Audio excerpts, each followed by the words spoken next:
काबुल में ड्रोन हमले पर अमेरिकी सेना का बयान, कहा हमने आत्मरक्षा में आईएसआईएस खुरासान के आतंकियों पर एयर स्ट्राइक की, विस्फोटक से भरी कार को बनाया निशाना।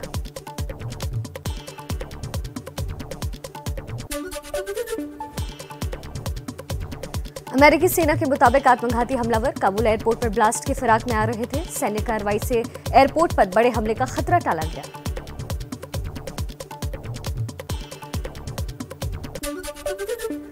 काबुल एयरपोर्ट पर 45,000 लोग मौजूद। सूत्रों के मुताबिक अगर आत्मघाती हमलावर घटना को अंजाम देते तो बड़ा नुकसान हो सकता था।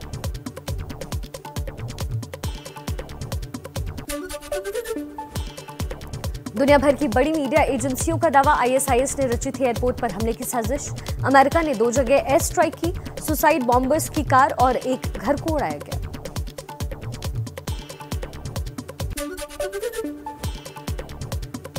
ड्रोन अटैक पर तालिबान ने माना, अमेरिका ने एयर स्ट्राइक कर सुसाइड बॉम्बर को निशाना बनाया। एयरपोर्ट पर धमाके के लिए जा रहे थे हमलावर।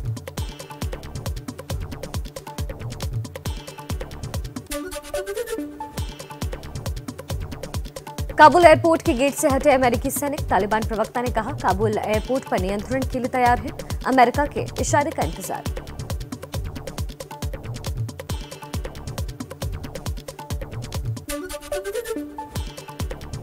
तालिबानी नेता मुल्ला हिब्तुल्लाह अखुंदजादा अफगानिस्तान पहुंचा। तालिबान की सरकार बनाने को लेकर नेताओं के साथ बैठकों का दौर जारी।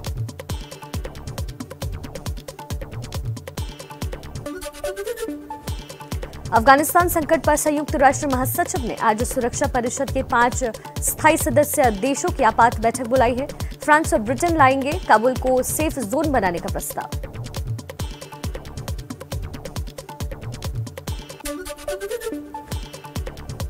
कतर, तुर्की और G7 देशों के अधिकारियों की आज अहम बैठक होगी।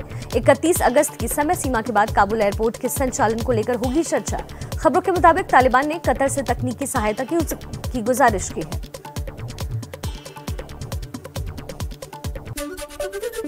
काबुल में 26 अगस्त के धमाके में शहीद 13 सैनिकों के शव अमेरिका पहुंचे। राष्ट्रपति बाइडेन ने पत्नी के साथ खुद एयरपोर्ट जाकर जवानों को श्रद्धांजलि दी। अफगानिस्तान से रेस्क्यू पर 90 देशों का संयुक्त बयान, कहा तालिबान ने भरोसा दिया है कि जो लोग देश से जाना चाहते हैं वो सुरक्षित जा सकते हैं।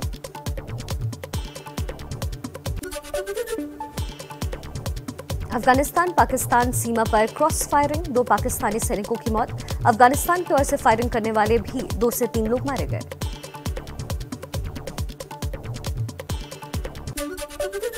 पाकिस्तान को तालिबान का बड़ा झटका, आतंकी संगठन तहरीके तालिबान को लेकर कहा, वो तुम्हारी समस्या है, खुद निपटो, उसका अफगानिस्तान से कोई लेना देना नहीं।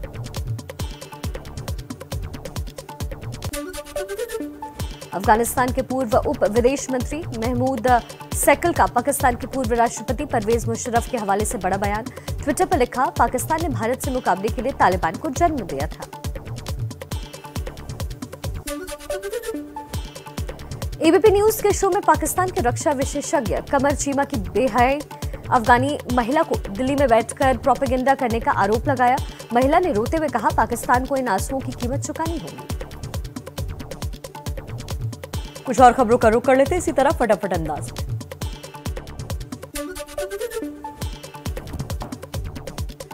पंजाब कांग्रेस में कलह के बीच प्रभारी हरीश रावत के खिलाफ विधायक प्रगट सिंह ने मोर्चा खोला। बोले, कैप्टन के नाम पर निर्णय कब और किसने किया? हरीश रावत ने कहा था कैप्टन के नेतृत्व में चुनाव लड़ेंगे।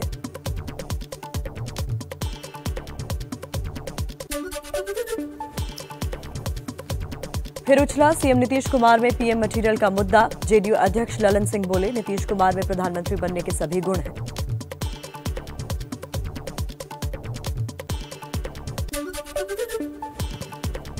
जेडीयू के प्रवक्ता केसी त्यागी का बड़ा बयान, कहा नीतीश कुमार पीएम पद के दावेदार नहीं, हम एनडीए में हैं, नरेंद्र मोदी ही हमारे प्रधानमंत्री, लेकिन नीतीश कुमार से पीएम पद की सारी योग्यताएं हैं।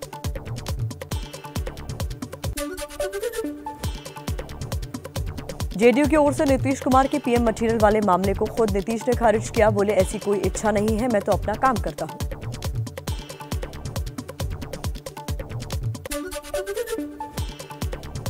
पटना में जेडीयू कार्यकर्ताओं ने सीएम नीतीश कुमार के सामने जमकर लगाए नारे, कहा देश का पीएम कैसा हो, नीतीश कुमार जैसा हो।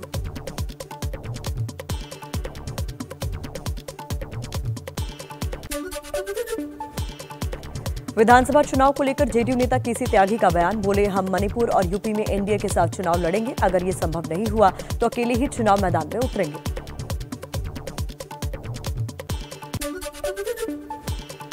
जेडीयू नेता केसी त्यागी ने एनडीए में कोऑर्डिनेशन कमेटी बनाने की मांग की, कहा इससे नेताओं की अलग अलग बयानबाजी पर रोक लगेगी।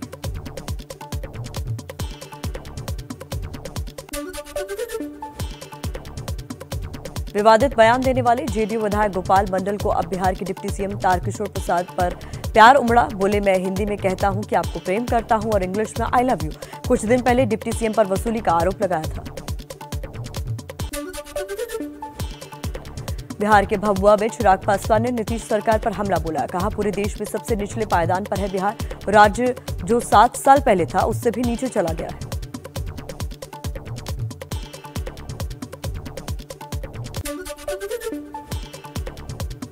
राष्ट्रपति रामनाथ कोविंद ने अयोध्या में रामलला के दर्शन और रामकथा पार्क का उद्घाटन किया, बोले राम के बिना अयोध्या की कल्पना नहीं हो सकती।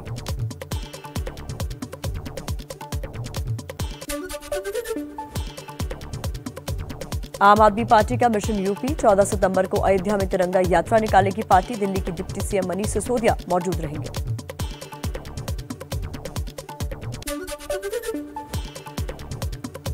कांग्रेस के वरिष्ठ नेता सलमान खुर्शीद ने गोरखपुर में ऑटो रिक्शा में सवार होकर किया शहर का दौरा, यूपी में हर सीट पर दमखम से कांग्रेस के चुनाव लड़ने का दावा किया।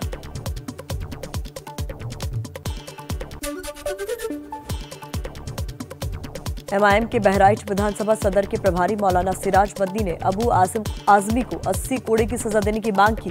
समाजवादी पार्टी के महाराष्ट्र के प्रदेश अध्यक्ष आजमी ने एमआईएम पर आरएसएस के इशारे पर काम करने का आरोप लगाया था। यूपी में विधानसभा चुनाव की आहट के बीच जौनपुर का नाम बदलने की मांग उठी।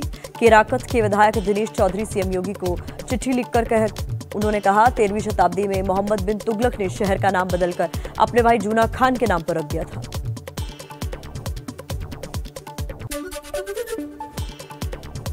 मन की बात में पीएम मोदी ने हुनर और स्किल पर जोर दिया, कहा हुनरमंद लोग भगवान विश्वकर्मा की विरासत, सब खेले सब खिले का नारा दिया।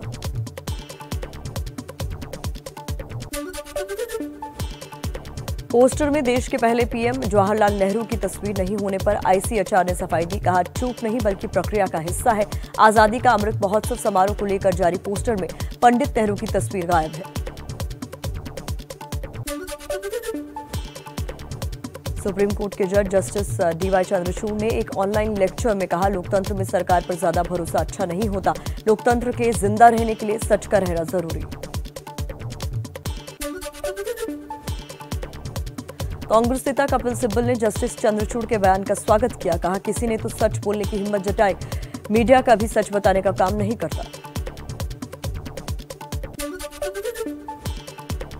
बीजेपी महासचिव कैलाश विजयवर्गीय ने धार्मिक कार्यक्रम के मंच से रामायण की चौपाई गाकर लोगों का दिल जीता, सोशल मीडिया पर हुआ वायरल। कुछ दिन पहले भुट्टा पार्टी ने सीएम शिवराज सिंह चौहान के साथ गीत गाकर सुर्खियां बटोरी थी। चलिए आपको कुछ और सियासी खबरें दिखाते हैं तेज रफ्तार में।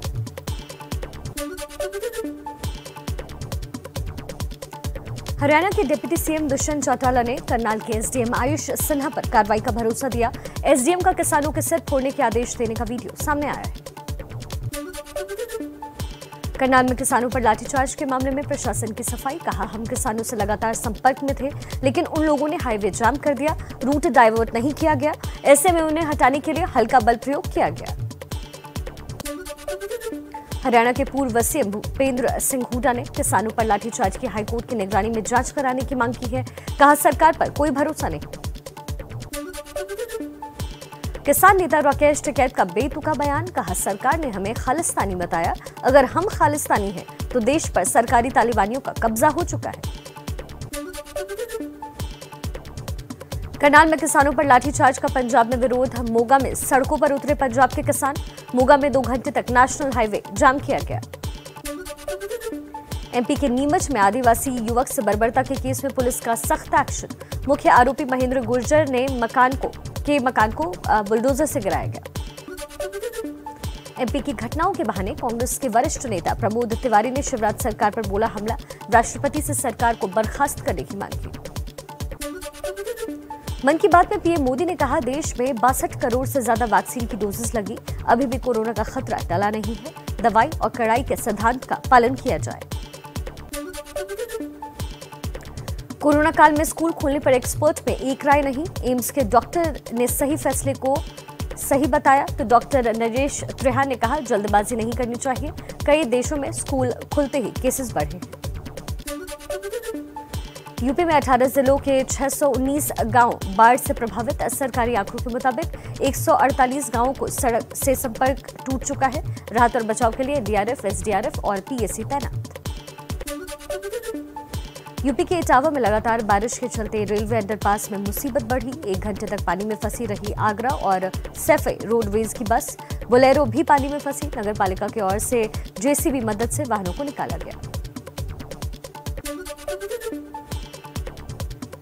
सिद्धार्थनगर में बाढ़ की स्थिति अब और भयावह हो गई है। जिला मुख्यालय से महाराजगंज को जोड़ने वाली रोड पर तकरीबन 3 फीट पानी भरा, प्राइवेट नाव का सहारा लेकर आवाजाही कर रहे हैं लोग।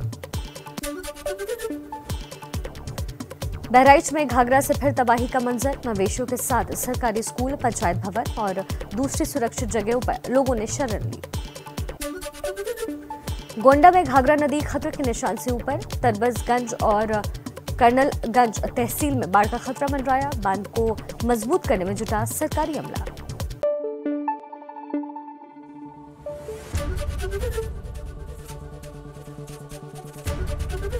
एबीपी न्यूज आपको रखे आगे।